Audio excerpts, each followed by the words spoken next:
Buenas noches, hermanos. Qué gusto poder saludarles el día de hoy para poder ir a nuestra clase número 3 de Cosmovisión Cristiana. Hoy vamos a hablar del reconocimiento de la caída. La semana pasada aprendimos ahí sobre la cosmovisión cristiana desde la perspectiva de la creación, ¿verdad? Y cómo la creación de Dios era perfecta, era buena, ¿verdad? Y todo lo que Dios había hecho era bueno en gran manera, ¿verdad? Entonces, cómo esa perspectiva nos permite a nosotros tener una cosmovisión diferente a la del mundo. Pero hoy vamos a ver lo que pasó después, ¿verdad? De Génesis 3, hablar sobre el reconocimiento de la caída y cómo la caída Ah, no, pero afecta aquí se está nuestra dando. cosmovisión. ¿Verdad? Cómo la caída afecta nuestra cosmovisión, cómo la caída nos daña, ¿verdad? En cómo vemos el mundo. Así que hoy vamos a hablar de este tema, del reconocimiento de la caída. Así que acompáñenme a orar, por favor, y vamos a ir a la clase de hoy. Amado Padre que estás en el cielo, queremos darte infinitas gracias por darnos el privilegio y la oportunidad de estar juntos. Gracias, Señor, por tu gracia, por tu compasión hacia nuestras vidas.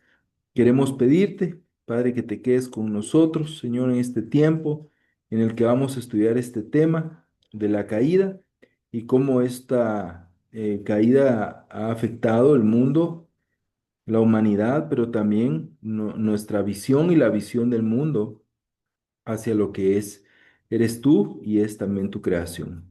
Acompáñanos, por favor, Señor, que este tiempo sea un tiempo de aprendizaje, Señor, y que nos puedas también ayudar en este momento, que me puedas ayudar a mí, por favor. Padre, te lo suplico y oro en el nombre de Jesús. Amén. Ok, bueno, vamos a entrar en materia con la clase de hoy. Vimos la introducción hace 2 semanas, luego tuvimos la clase 2, Cosmovisión Cristiana con base en la creación, y hoy tenemos la clase de Cosmovisión Bíblica, el reconocimiento de la caída, ¿verdad? El reconocimiento de la caída. La próxima semana vamos a ver la transformación por la redención. Solamente ahí recordándoles que la próxima semana no vamos a tener clase.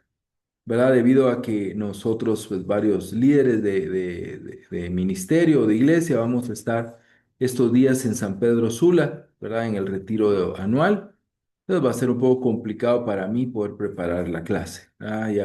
Pero ya nos ponemos al corriente en 2 semanas, con respecto a las últimas 3 clases. Pero hoy vamos a hablar de este tema que es el reconocimiento de la caída. ¿Cuál es el objetivo de la clase de hoy? Primero es comprender cómo la caída del ser humano, de la raza humana, afecta a la cosmovisión cristiana.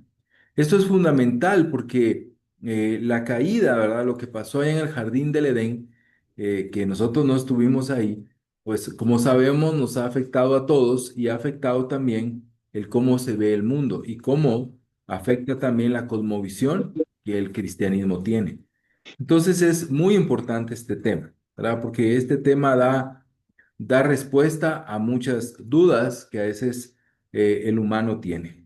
También es importante entender que en este papel de la caída, la idolatría tiene un papel preponderante, ¿verdad? Y lo que vamos a aprender, el objetivo de la clase hoy también es analizar la idolatría como la raíz de la desobediencia. ¿Verdad? Entonces vamos a ver cómo la idolatría es la raíz de la rebeldía del ser humano, de la desobediencia del ser humano y también la raíz de la caída. Otro de los objetivos que vamos a ver en la clase de hoy es reconocer la relación entre la imagen de Dios y ese llamado cultural que Dios ha hecho al ser humano. ¿Verdad? Entonces hay una relación entre la imagen de Dios. ¿Se recuerdan que hablamos la semana pasada que el llamado cultural era ese llamado de cuidar y cultivar la tierra? ¿Verdad? Es así como le llaman los teólogos o algunos de ellos el llamado cultural. Y finalmente, el objetivo de la clase de hoy es pues que nosotros aprendamos, ¿no? A aplicar estas enseñanzas a nuestra vida cotidiana, también superando esa dicotomía que existe entre lo sagrado y lo secular, que son cosas que veremos en la clase de hoy. Así que en esta clase vamos a explorar varios puntos, ¿verdad? Cómo la idolatría es un fenómeno estructural, no solamente moral, cómo viene desde fundamentos, bases y raíces. También esa ruptura del mandato cultural como la esencia de la caída, ¿verdad? Cuando el ser humano rompe con ese mandato de Dios, pues es la esencia de esa caída. Y esas antítesis espirituales que atraviesan todas las dimensiones de la vida, ¿no? Cómo nos puede afectar en cómo vemos la vida y cómo vemos lo que Dios ya estipuló y cómo lo vemos de una manera diferente. Y también vamos a ver un poco de la guerra de los reinos, ¿no? ¿Verdad? Algo espiritual veremos hoy, el reino de Dios o del cielo y las tinieblas, como un marco para entender también la realidad cultural contemporánea. Entonces, son varios temas los que vamos a explorar en la clase de hoy. Vamos a ver lo primero, es que el ser humano tiene una naturaleza religiosa, ¿verdad? O espiritual, ¿verdad? El término religioso es relicari, ¿verdad? Es del latín donde viene esa palabra religioso o religión, ¿verdad? Entonces vamos a ver cómo el ser humano tiene esa raíz, ¿verdad? O esa naturaleza del ser humano tiene esa raíz de la religiosidad o de el venir y adorar. La cosmovisión cristiana, la caída, en la cosmovisión cristiana la caída no es un mito antropológico, no es un relático arquetípico, no. La caída es una descripción ontológica, tiene que ver con el estudio del ser humano, del estado actual del mundo. La caída, el estudiar la caída, el entender la caída es fundamental, hermano, porque da respuesta al estado actual del mundo, porque en el mundo hay maldad, porque en el mundo hay enfermedad, porque en el mundo hay guerras. La caída, el entender la caída permite la comprensión del estado actual del mundo. La pregunta fundamental es, ¿qué está mal, verdad? ¿Qué está mal en este mundo? ¿Verdad? ¿O por qué está mal este mundo? Y esa pregunta solo puede responderse correctamente, ¿verdad? Al entender la rebelión humana ante Dios y obviamente eso trae una distorsión de toda la creación, ¿verdad? Cuando no hay un reconocimiento claro de la caída. La cosmovisión cristiana responde a una interrogante básica. ¿Qué está mal en el mundo? ¿Qué está mal en el mundo? ¿Alguien puede leer, por favor, Génesis capítulo 3, versículo del 1 al 7?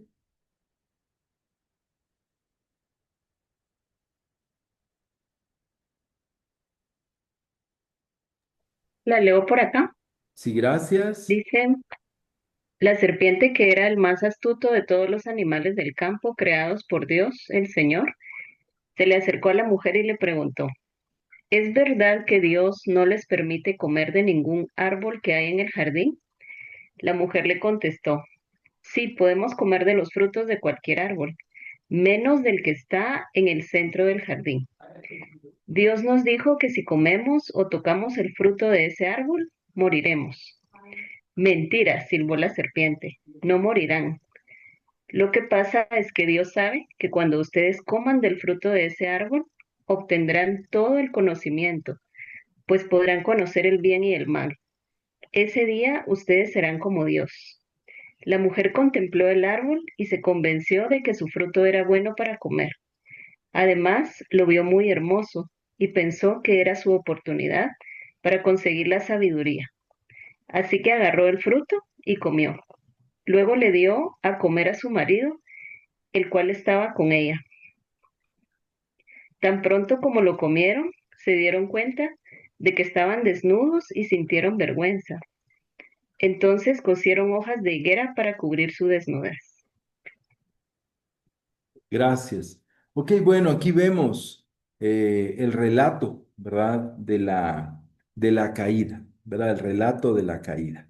Quiero abrir, que puedan abrir los micrófonos, que tomemos este tiempo para poder compartir. ¿Qué elementos ven ustedes? ¿Verdad? ¿Qué cosas ven? Primero, quiero preguntar o quiero que podamos conversar. La serpiente. ¿qué, qué fue o qué áreas fueron las que tocó en el corazón de Eva? ¿Qué fue lo que ella o la serpiente trabajó, verdad, en el corazón de Eva? ¿Qué fue lo que ella entró ahí a Satanás en el corazón de Eva? ¿Por dónde entró? ¿Qué podemos ver? Puede ser por la duda. Ujú, la duda, gracias. ¿Qué Bueno, más? la escritura dice que era bueno y apetecible a los ojos. Entonces, creo que Ujú, lo mostró ante sus ojos de una manera que no era. Obviamente era malo, pero le quiso enseñar, mostrar a través de sus ojos que era bueno, pero era malo. ujú, gracias. Es la curiosidad de saber si era cierto o no lo que le estaba diciendo, ¿verdad? De si iban a morir o no. Ujú, gracias. Gracias. Cuando Eva le dice, ¿no? A la serpiente, eh, dice, ustedes serán como Dios, ¿verdad? Ustedes serán conocedores, ¿verdad? Se les abrirán los ojos, llegarán a ser como Dios, ¿verdad?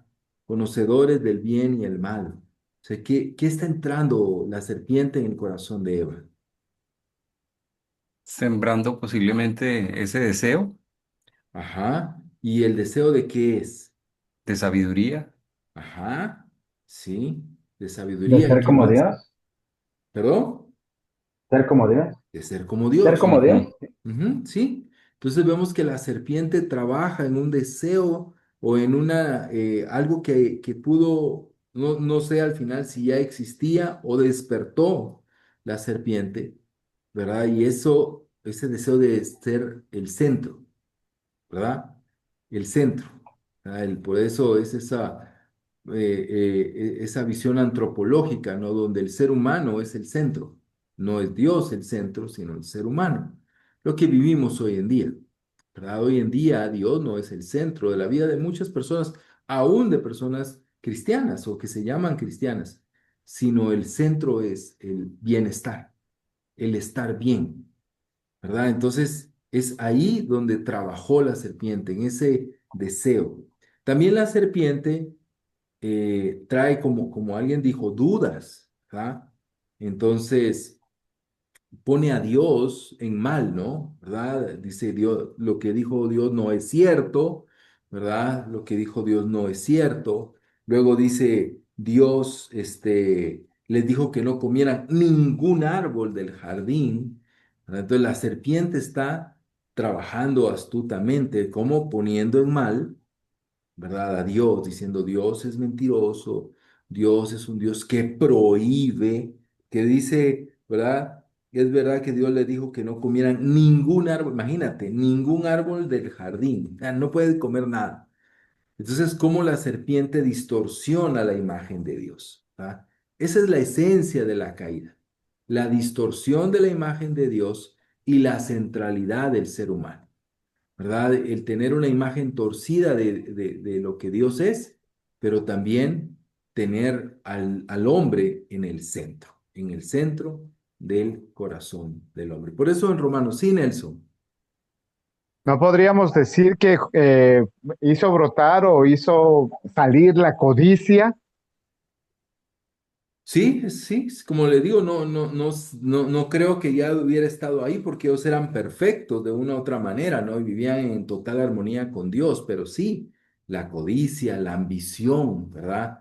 Todas esas emociones humanas, ¿verdad? Todas esas emociones humanas que, que que hoy son normales, pero que ahí hicieron que Eva, ¿verdad? Pues cayera, ¿no? En la tentación. Gracias, Nelson. Por eso Romanos 3:23 dice, por cuanto todos pecaron y están destituidos de la gloria de Dios. Este versículo tan pequeño da la esencia de lo que es la caída. La caída ha alejado al ser humano de Dios, ¿verdad? La caída ha alejado al ser humano de Dios. Todos, dice, todos absolutamente pecaron y todos absolutamente están destituidos, quitados, alejados de la presencia de Dios. Entonces, el ser humano, ¿verdad? Cae. ¿Y qué vemos en este punto, no? ¿Verdad? De la naturaleza religiosa del ser humano. El hombre es inherentemente religioso. ¿Qué quiere decir? Siempre adora algo o a alguien, ¿verdad? Siempre adora algo o a alguien. Entonces uno puede entender y uno puede creer, obviamente, que cuando antes de la caída, en esa perfecta relación del ser humano con Dios, había una adoración genuina, un amor, un respeto, ¿verdad? Una admiración y un asombro por Dios. Al quitar a Dios del centro, ¿verdad? El ser humano empieza a adorar otras cosas creadas por Dios o a o a sí mismo, ¿no? ¿Verdad? A sí mismo. Por eso siempre la Biblia nos muestra que no hay tonos grises, o sí o no, ¿verdad? En Josué 24:15, esa famosa escritura dice, ¿verdad? Que hay dos caminos, practicar el servicio a Yahvé o practicar la idolatría. ¿Verdad? Así es como lo dice Josué. O sirven a Yahvé o sirven a los otros dioses, ¿verdad? O practican la idolatría. Entonces, no hay puntos medios, no hay tonos grises acá.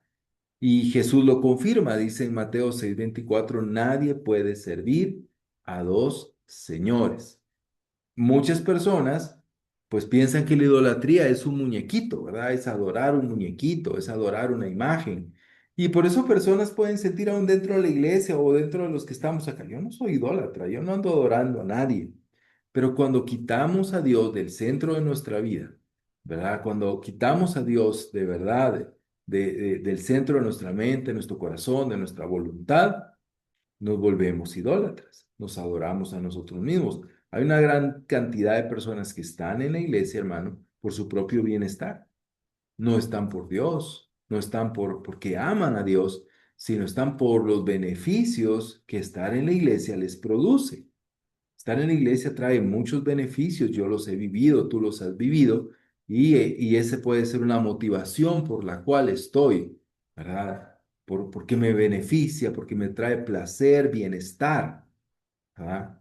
Y eso es meramente idolatría. Entonces, hay una naturaleza espiritual o religiosa en el ser humano. Es un ser que adora. Lo vemos ahí en las tribus, ¿no? Rápido adoran el sol, rápido adoran un animal, rápido adoran el agua, rápido adoran la lluvia, rápido adoran la montaña, el viento, porque está en su ADN. El ser humano fue creado para adorar. Y si no adora a Dios, va a adorar cualquier cosa. Ahora sigamos viendo la naturaleza religiosa del ser humano y las antítesis espirituales. ¿Qué significa esto? El ser humano como una criatura religiosa que acabamos de ver, y aquí vemos la antítesis espiritual y la vida cotidiana. La vida humana, ¿verdad? Es un o Dios o los ídolos, como lo muestra Romanos 1 del 22 al 25, al 23 al 25. ¿Alguien lo puede leer, por favor?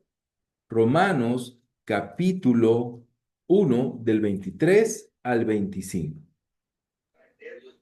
Y está Pablo. Gracias. Y dice, y cambiaron la gloria del Dios inmortal por imágenes que eran réplicas del hombre mortal, de las aves, de los cuadrúpedos y de los reptiles. Por eso Dios los entregó a los malos deseos de sus corazones, que conducen a la impureza sexual, de modo que degradaron sus cuerpos los unos con los otros, cambiaron la verdad de Dios por la mentira, adorando y sirviendo a cosas creadas antes que al Creador, quien es bendito por siempre. Amén. Amén, gracias. Lo que vemos en esta antítesis espiritual significa lo contrario, ¿verdad? Lo que es contrario a lo espiritual, ¿verdad? Lo que es contrario a lo espiritual. Y vemos ahí, ¿verdad? En la escritura que acaba de leer Carlos, ¿verdad? Cómo el ser humano en su vida cotidiana, ¿verdad? En su mayoría, obviamente, la humanidad va en contra de lo espiritual, ¿verdad? Como vimos, aquí vemos que no existen zonas neutrales. Toda acción humana o es espiritual o es idólatra, ¿verdad? O es adoradora de Dios o adoradores de ídolos. Y eso no escapa, y lo vamos a ver en un punto más adelante, no escapa a otras áreas de nuestra vida. Toda acción humana, económica, política, artística, sexual, científica, espiritual, está situada en una de las dos lealtades, ¿verdad? O adoran a Dios, o sirve a Dios, o está de acuerdo a la voluntad de Dios, o no lo está, ¿sí? O sea, siempre hay un en el Edén y fuera del Edén, ¿verdad? Entonces, hoy en día, ¿qué vemos en el mundo? La caída que ha traído una antítesis espiritual en la vida cotidiana. O sea, un mundo que no ve a Dios en el centro de sus negocios, de su economía.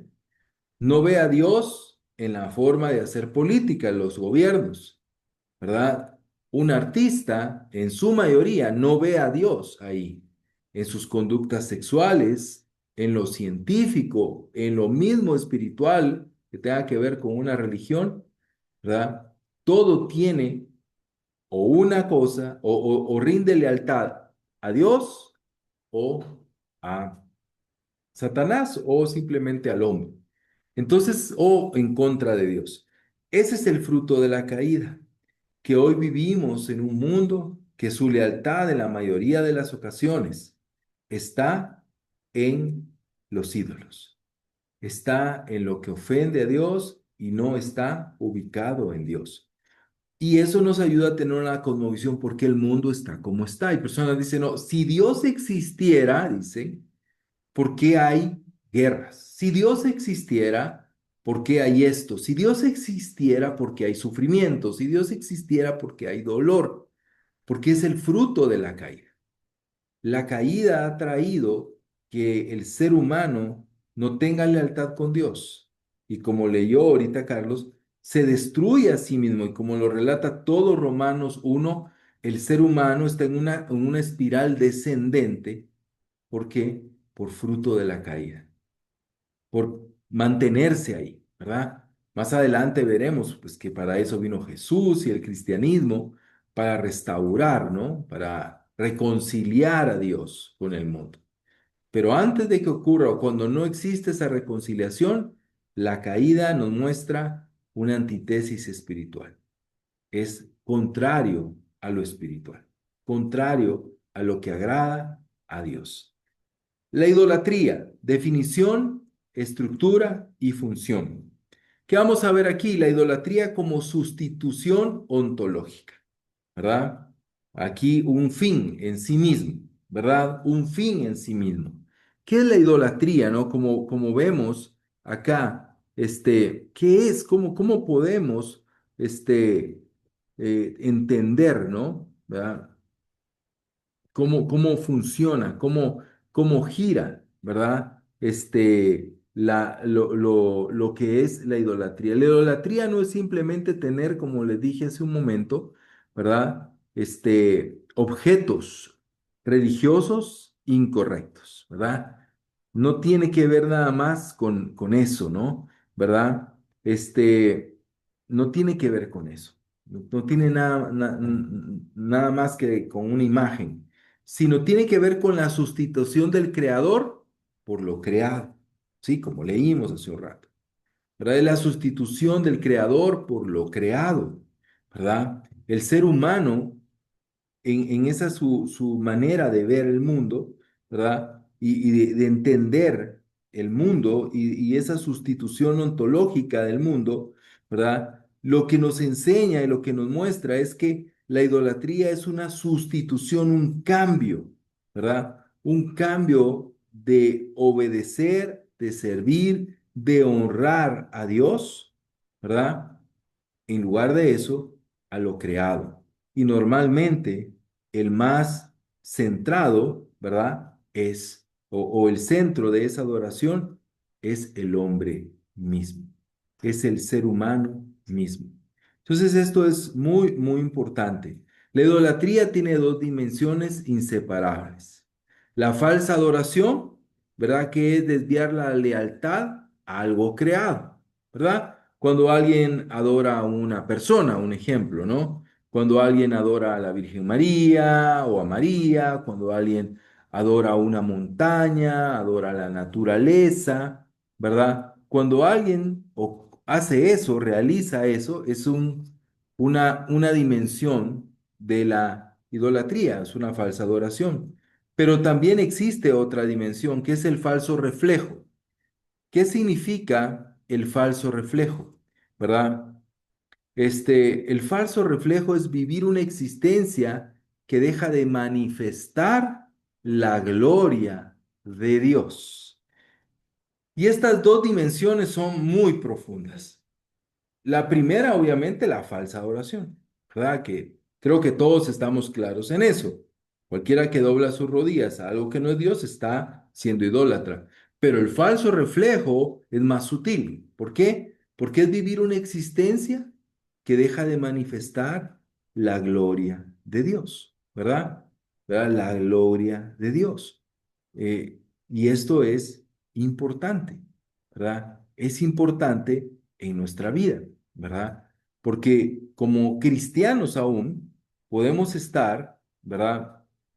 En en la iglesia o podemos estar en las cosas de Dios, pero no estamos manifestando en nuestra vida, en nuestras acciones, en nuestras decisiones, la gloria de Dios, ¿verdad? No estamos rindiendo honor a Dios, ¿verdad? Entonces eso es una idolatría, es un falso reflejo, es esa dimensión de la idolatría. Entonces es una persona que vive una vida cristiana donde no hay impacto, donde no sirve al prójimo, donde no hay cambios en su vida, donde no hay integridad en su vida, ¿verdad? Eh, entonces, definitivamente no manifiesta la gloria de Dios, es un idólatra. También la idolatría, esta dimensión que es antropológica, que es la que pone al hombre en el centro, es crucial porque la Biblia usa la misma palabra imagen, selem, para ídolos y para seres humanos. O sea, es un término intercambiable en el Antiguo Testamento. Entonces, esta dimensión es importante, ¿verdad? En cuanto a nuestra vida, en nuestra vida o adoramos, ¿verdad? En este caso, imagínate, dice lo que es imagen para ídolos o para seres humanos. Esto implica que cuando un ser humano adora ídolos, cede su vocación como imagen verdadera y permite que algo creado tome su lugar. Entonces la idolatría es fruto de la caída y tiene esas dos dimensiones, una falsa adoración y un falso reflejo. Y esto, como les digo, es muy importante para nosotros, ¿verdad? ¿Por qué? Porque podemos ver con mayor profundidad nuestra vida cristiana. Recuerdan que uno de los objetivos de la clase de hoy es el objetivo práctico. ¿Cómo llevo esto a mi vida? Entonces, hermano, cuando en mi vida yo no estoy reflejando la gloria de Dios, cuando en mi relación con mi esposa, con mis hijos, mis hijas, con mis hermanos en la iglesia, con mis vecinos, ¿verdad? Con la gente que me encuentro en la calle, con los pobres, no refleja la gloria de Dios. Yo estoy desviando mi adoración, estoy sustituyendo, ¿verdad? Sustituyendo a Dios por cualquier otra cosa, cualquier otro deseo y cualquier otra razón en nuestra vida. Entonces, es muy importante eso en nuestra vida, en nuestro corazón, y poder evaluar cómo la caída nos lleva a la idolatría, ¿verdad? A vivir en idolatría. Y el ser humano ha vivido en idolatría. Entonces, esto es muy profundo, hermano, porque a veces esto nos insta también a nuestro evangelismo, porque aquí nosotros podemos ver, es necesario que la gente conozca a ese Jesucristo Redentor. ¿Por qué? Porque tal vez tú puedes tener un hijo, puedes tener un padre, puedes tener un hermano, puedes tener un vecino que en nuestra mentalidad él es una buena persona. Y lo vemos como buena persona. Él es una buena persona. Pero esa buena persona que no hace mal a nadie, entiendo, y ayuda a otros, es muy probable que viva en un falso reflejo, ¿verdad? Si no vive en una falsa adoración, puede ser que viva en un falso reflejo donde su existencia no manifiesta la gloria de Dios. Pero nosotros, como somos superficiales muchas veces, podemos sentir, bueno, mi hijo, mi familia, mi familiar, no es buena persona. No, hermano, es un idólatra que necesita regresar al Señor. Y eso nos impulsa al evangelismo. Nosotros hemos dejado de evangelizar, hermano, porque hemos empezado a ver a la gente como buena gente, como personas que se van a ir al cielo. Y no vemos que son idólatras que están caminando en la calle. Y eso ha frenado nuestra pasión, nuestro amor, nuestra insistencia. Por eso el entender lo profundo que es la idolatría nos lleva a tener cambios en nosotros y también en buscar esos cambios en la gente que está a nuestro alrededor. No sé, me gustaría escuchar algunos comentarios sobre este punto. ¿Qué piensan?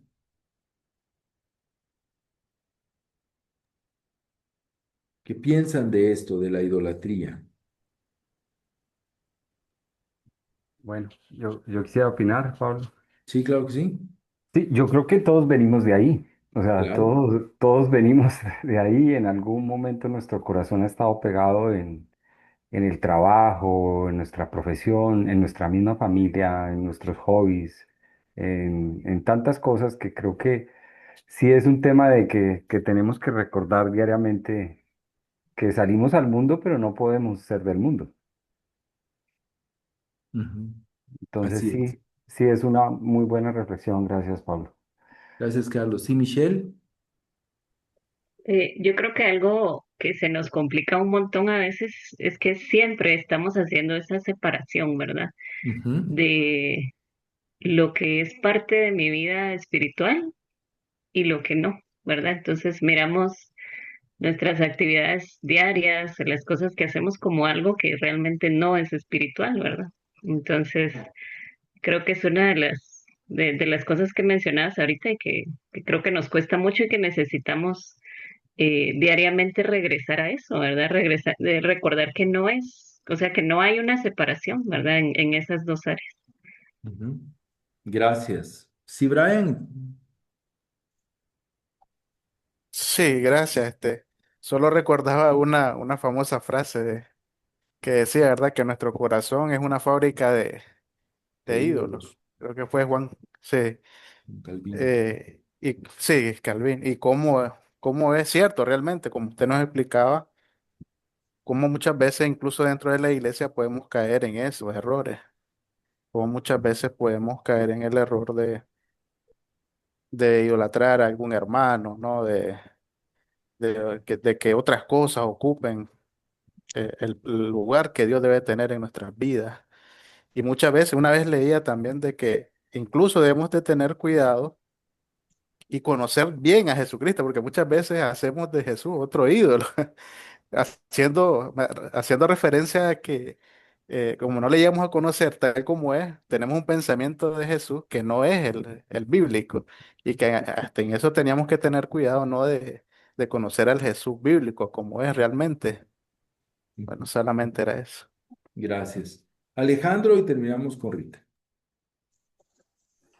Bueno, gracias Pablo. Yo creo que este tema pues de la idolatría es algo que ha estado pues manifestándose mucho tal vez en nuestra vida como cristianos, ¿no? Pues porque lastimosamente vivimos en un mundo donde todo es muy a la carrera, donde tenemos poco tiempo, donde pues tenemos que hacer todo muy rápido, ¿no? Y priorizamos muchas veces ya sea el trabajo, la familia, los estudios, antes de pasar de nuestro tiempo con Dios o incluso, ¿va? Es como decías, va, como tal no es tener una imagen, no es como tener un becerro de oro o algo así, sino que simplemente es cuando le entregamos la prioridad de nuestra vida a otras cosas antes que a Dios, ¿no? Y yo me quedo con eso. Gracias. Sí, Rita.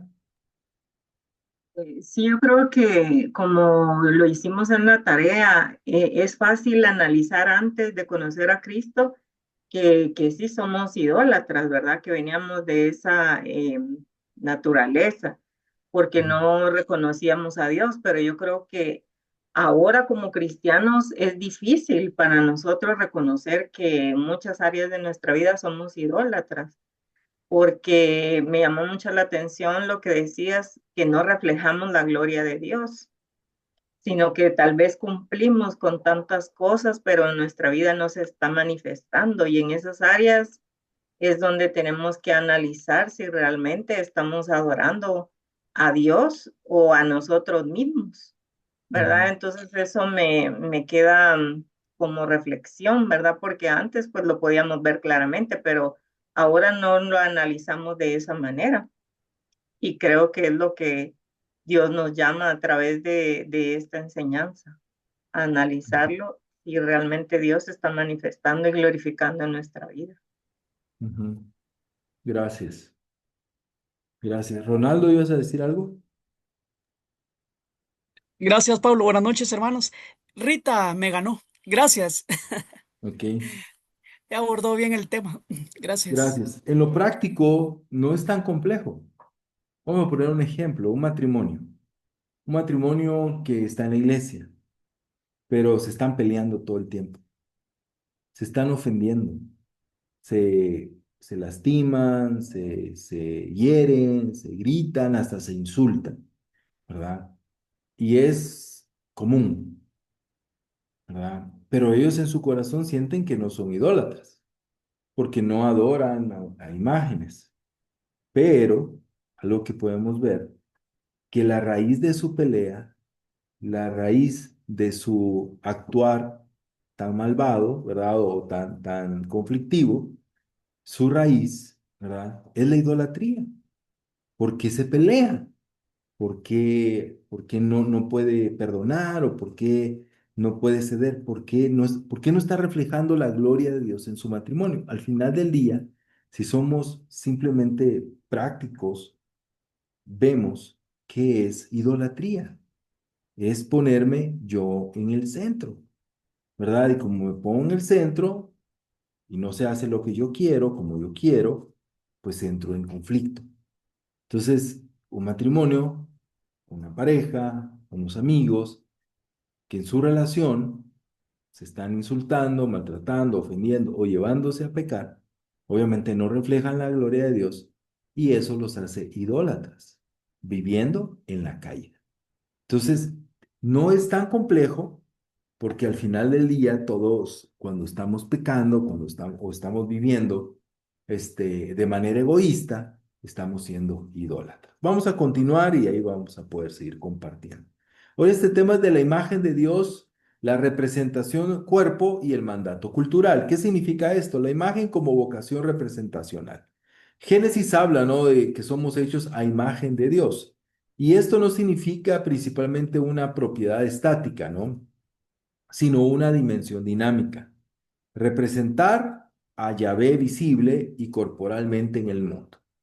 Qué complejo es eso, Pablo, pero no es complejo cuando pensamos en Jesucristo. ¿Qué dice la Biblia? Todo lo que se sabe de Dios se puede conocer a través de ¿quién? De Jesucristo. Jesucristo es el verdadero ¿qué?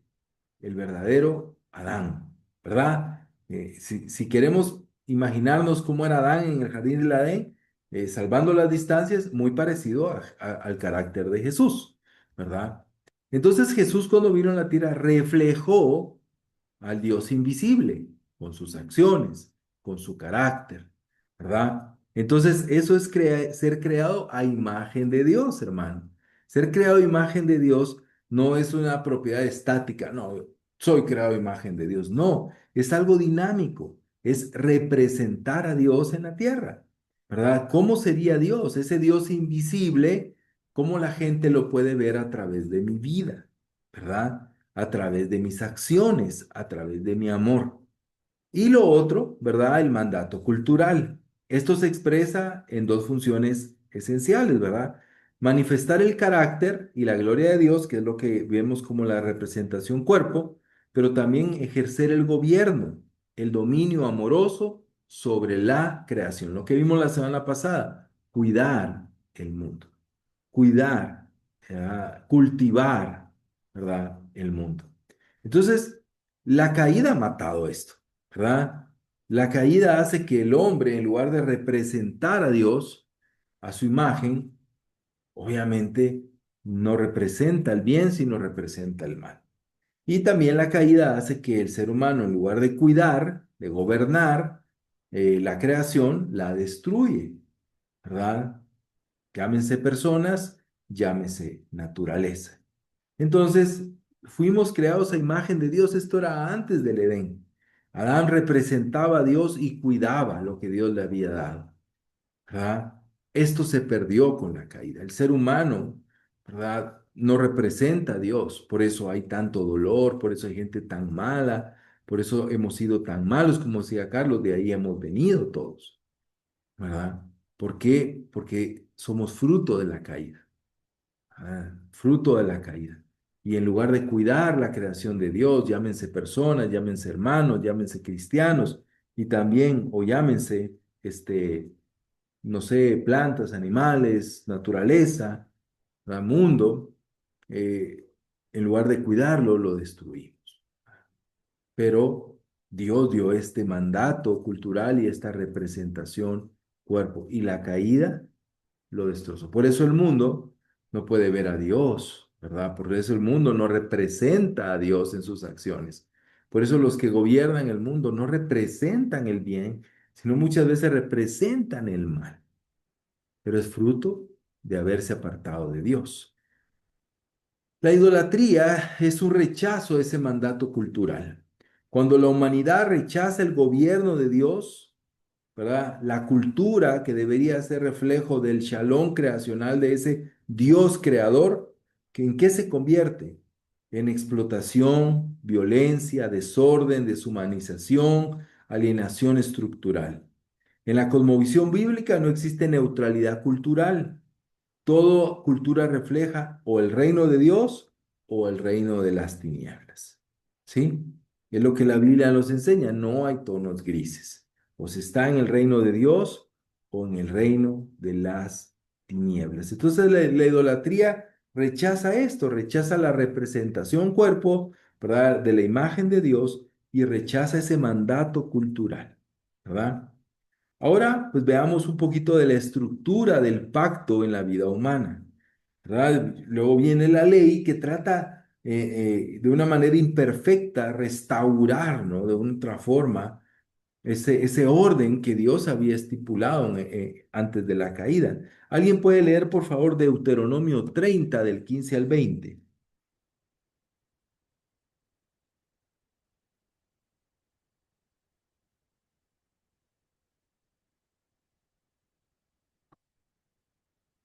Por favor. ¿Puedo, Pablo? Sí, gracias. Dice, mira, yo he puesto hoy delante de ti la vida y el bien, la muerte y el mal. Hoy te ordeno amar al Señor tu Dios, andar en sus caminos y guardar sus mandamientos, sus estatutos y sus decretos, para que vivas y te multipliques, a fin de que el Señor tu Dios te bendiga en la tierra que vas a entrar para poseerla. Pero si tu corazón se desvía y no escuchas, sino que te dejas arrastrar y te postras ante otros dioses y los sirves, yo les declaro hoy que ciertamente perecerán. No prolongarán sus días en la tierra a donde tú vas cruzando el Jordán para entrar en ella y poseerla. Al cielo y a la tierra pongo hoy como testigos contra ustedes de que he puesto ante ti la vida y la muerte, la bendición y la maldición. Escoge pues la vida para que vivas tú y tu descendencia, amando al Señor tu Dios, escuchando su voz y allegándote a Él, porque eso es tu vida y la largura de tus días, para que habites en la tierra que el Señor juró dar a tus padres, Abraham, Isaac y Jacob. Gracias. Aquí vemos con mucha claridad, ¿verdad? En estos versículos de la ley y vemos cómo Deuteronomio trata, ¿no? Cuando dice la escritura, elige la vida, ¿verdad?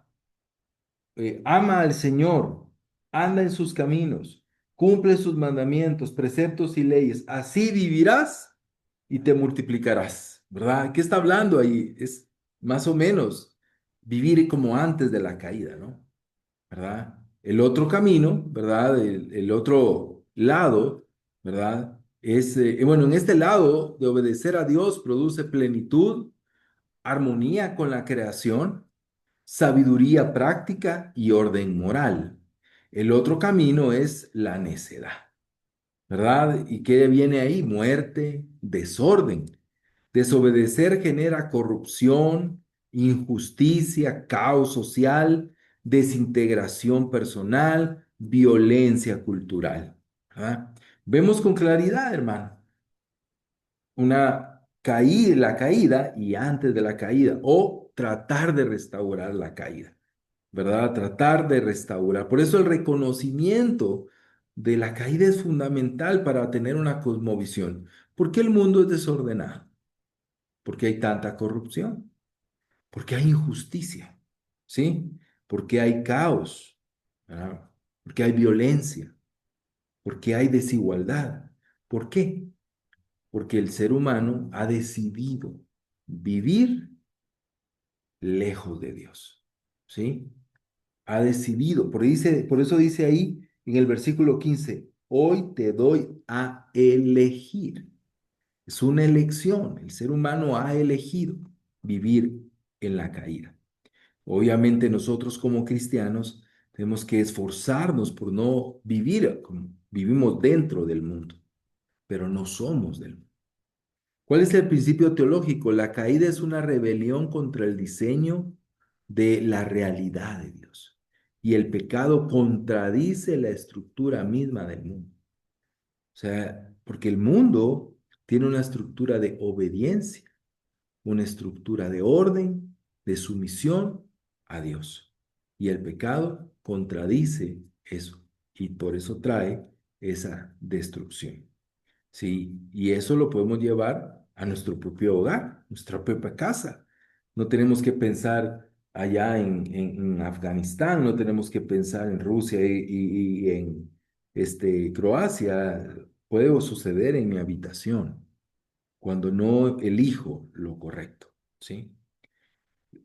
Ahí vamos a hablar un poquito ahora en este punto lo que hablaba ahí un poco Michelle, el error moderno. ¿Cuál es el error moderno? Es la falsa división entre lo sagrado y lo secular, ¿verdad? Es un aporte crucial de entender este tema de la caída, es desmantelar esta dicotomía entre lo sagrado y lo secular. O sea, aquí en las cosas de Dios yo me porto bien, pero en los negocios, esto es del mundo, es diferente, ¿no? Vamos a leer dos textos. Si alguien puede leer, por favor, Isaías 28, del 24 al 29, y alguien más que pueda leer, por favor, Éxodo 31, del 3 al 5. Yo leo ahorita, Pablo. Dale, dale. Ok. Isaías 28, ¿verdad? Sí, del 24 al 29. Gracias. Cuando un agricultor ara para sembrar, lo hace sin descanso, se pasa todos los días rompiendo y rastreando su terreno. Después de que ha emparejado lo suficiente la superficie, no siembra eneldo y esparce comino, no siembra trigo en hileras, cebada en lugar de debido, y centeno en las orillas. Es Dios quien lo instruye y le enseña cómo hacerlo, porque no se trilla el eneldo con rastrillo, ni sobre el comino se pasa una rueda de carreta, sino que el eneldo se golpea con una vara y el comino con un palo. El grano se tritura, pero no demasiado. Tampoco se trilla sin descanso. Se la pasan, se le pasan las ruedas de carreta, pero los caballos no la trituran. También esto viene del Señor Todopoderoso, admirable por su consejo y magnífico por su sabiduría. Gracias. Éxodo 31 del 3 al 5. Yo lo tengo por acá. Gracias. Dice, lo he llenado con mi espíritu y le he dado sabiduría, capacidad y habilidad para la construcción del santuario y todo lo que contiene. Está altamente capacitado como diseñador artístico de objetos de oro, de plata y de bronce, y también ha sido dotado como joyero y tallador de madera. Que vemos acá, estos dos textos, ¿verdad? Nos muestran que es Dios el que instruye, ¿verdad? Tanto al agricultor como al artesano, como al artista, como al gobernante, como al científico, como al constructor. Estos dos solo son dos ejemplos representativos de que Dios está en todos lados. Dios está en el trabajo, Dios está en el estudio, Dios está en la casa, Dios está en los deportes, Dios está en los hobbies, Dios está en todos lados. Entonces pensar que lo espiritual solo es las cosas de la iglesia es un error, ¿verdad? Es un error. Toda actividad humana es espiritual, toda. Toda actividad humana es un campo espiritual. Toda actividad humana es una respuesta a Dios. Todo. La caída lo que hace es hacerte sentir o pensar que hay dos mundos, que Dios solo me ve en ciertos momentos o que solo cuando estoy en la iglesia tengo que portarme bien o cuando estoy con los hermanos. Pero alguien con los hermanos no dice malas palabras, pero con el compañero de trabajo sí, ¿verdad? O se siente en libertad de hacerlo o piensa, bueno, es que esto es diferente o es que aquí hay que ser agresivo porque este es el mundo, pero vemos que no existe una separación, no existe lo secular. Esto es un error moderno porque hoy escuchamos esto. Esta es música cristiana y esta es música secular. ¿Sí? ¿Lo han escuchado? O sea, si lo aplicamos esto, la música del mundo también es espiritual. El hecho es que ofende a Dios en lugar de agradarlo. Sí. Entonces no hay una separación, esto es un error. Y como decía Michelle, ese error nos afecta en nuestro diario vivir, nos afecta en la cotidianidad. Sí, porque hay personas que llegan peleando a la iglesia y vienen enojadas en el carro, vienen discutiendo, vienen peleando, vienen ofendiéndose y bajan a la casa, a la iglesia, perdón, de la mano, saludando, toman su santa cena. Yo creo que hay un error, ¿verdad? En esa manera de pensar, o en esa manera de actuar. Pero es esa falsa división, ¿verdad? Entre lo sagrado y lo secular. No, toda actividad humana es espiritual. Toda actividad humana es un campo espiritual y toda actividad humana es una respuesta a Dios. Así que Dios está en todos lados y en todas las actividades. Ahora veamos esta parte, reinos en conflicto, la dimensión cósmica de la caída. La caída también trae un conflicto cósmico, ¿verdad? Esto se ve como de película futurista, pero tiene que ver, Satanás establece un reino, ¿verdad? Parasitario, ¿no? Un reino de maldad. Vamos a leer Colosenses 1:13 y Juan 12:31. Colosenses 1:13 y Juan 12:31.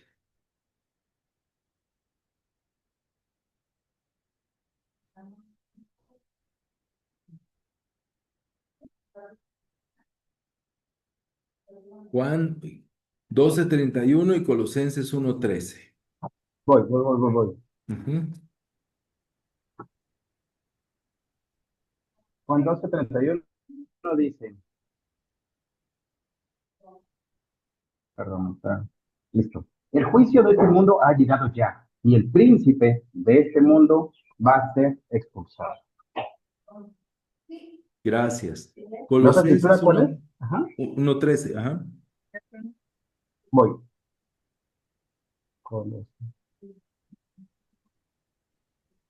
La tengo por acá si querés. Por favor. Gracias. Dice, Él nos rescató del reino de las tinieblas y nos trasladó al reino de su Hijo amado. Ujú. ¿Qué vemos en estas dos escrituras? Es que sí hay un reino que es, como dice aquí, parasitario, ¿no? ¿Verdad? Es un reino de tinieblas. Sí existe, o sea, la caída trajo un conflicto, una dimensión cósmica, ¿no? Hay un reino, ¿verdad? Y dice que Dios nos sacó de ese reino y nos trajo a su reino, ¿verdad? Y por eso también la creación, hasta la creación está afectada por la caída. Por eso vamos a leer, voy a leerlo yo, en Romanos 8, del 19 al 30, al 23, perdón. Dice la Biblia, la creación aguarda con ansiedad la revelación de los hijos de Dios, porque fue sometida a la frustración. Esto no sucedió por su propia voluntad, sino por la del que así lo dispuso. Pero queda la firme esperanza de que la creación misma ha de ser liberada de la corrupción que le esclaviza, para que así alcanzar la gloria, la gloriosa libertad de los hijos de Dios. Sabemos que toda la creación todavía gime a una como si tuviera dolores de parto. Y no solo ella, sino también nosotros mismos que tenemos las primicias del Espíritu, gemimos interiormente mientras aguardamos nuestra adopción como hijos, es decir, la redención de nuestros cuerpos. Entonces hay un conflicto, ¿no?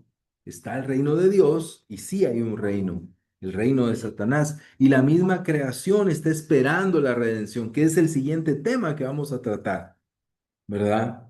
Pero hoy los hijos de Dios también gimen. Por eso C.S. Lewis dice, no hay terreno neutral en el universo. Aquí estamos en una guerra. Y en una guerra no hay puntos neutrales. O se es de un bando o se es del otro, ¿verdad?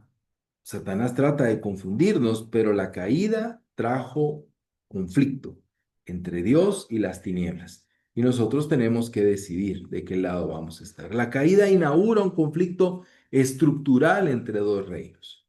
El reino de Dios, donde hay orden, justicia y sabiduría. El reino de las tinieblas, donde hay desorden, injusticia, distorsión cultural, esclavitud espiritual, muerte y la imitación de la verdad. Eso es lo que trae. No había conflicto hasta que llegó la caída, ¿verdad? Un conflicto que afectó la creación, ¿verdad? Que afectó la creación. Conclusión teológica de la clase. La caída no explica simplemente por qué hacemos cosas malas, ¿verdad?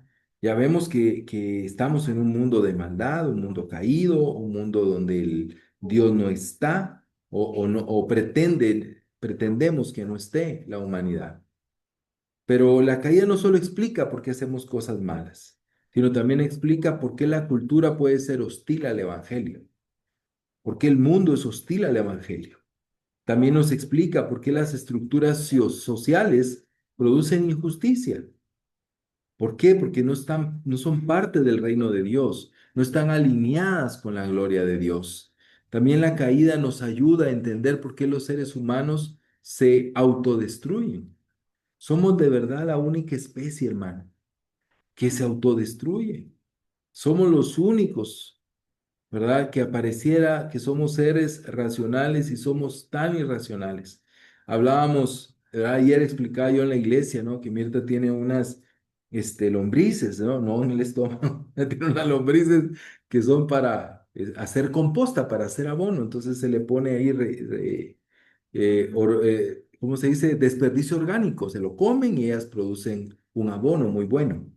Pero ellas son muy inteligentes, crecen, se multiplican, pero cuando sienten que si siguen multiplicándose no van a poder sobrevivir porque no va a haber espacio ni comida suficiente, dejan de reproducirse. O sea, no se autodestruyen, sino se preservan. Imagínate, ni cerebro tienen, creo yo, las lombrices, pero tienen ese instinto de supervivencia. En la caída el ser humano perdió eso y el ser humano lo que tiene es un sentido de autodestrucción. También aprendemos por qué la creación gime, porque espera una redención, porque toda vida implica una batalla espiritual total. Todas las áreas de la vida son una batalla espiritual, todo, desde levantarme temprano hasta dormirme a mis horas, comer correctamente, estudiar, leer, todo es una batalla espiritual. Todo es espiritual. El pecado no es un acto moral aislado, sino es una fuerza cósmica que distorsiona la totalidad de la existencia humana. El pecado no es algo aislado, algo que pasa por ahí. No, es algo horrible, fruto de la caída. Así que hermanos, en la clase de hoy aprendimos, ¿verdad? El poder de Dios, pero también aprendemos cómo los seres humanos a través de la caída nos alejamos del ser humano y por qué el mundo es lo que es. Pero hoy como cristianos no tenemos que vivir esa realidad, tenemos una esperanza, una redención y tenemos que vivir en ella. Así que hermanos, esto les quería compartir. Nos vemos en 2 semanas, si Dios nos lo permite, para continuar y espero que haya sido de utilidad. Gracias, Pablo. Buenas noches. Gracias. Descansen, feliz noche. Buenas noches. Gracias, Pablo. Pablo. Buen viaje. Buenas noches, Gracias, familia. Que feliz noche, se descansen. cuida mucho. Nos vemos pronto, Paulo. Ahí nos vemos el domingo, primero Dios.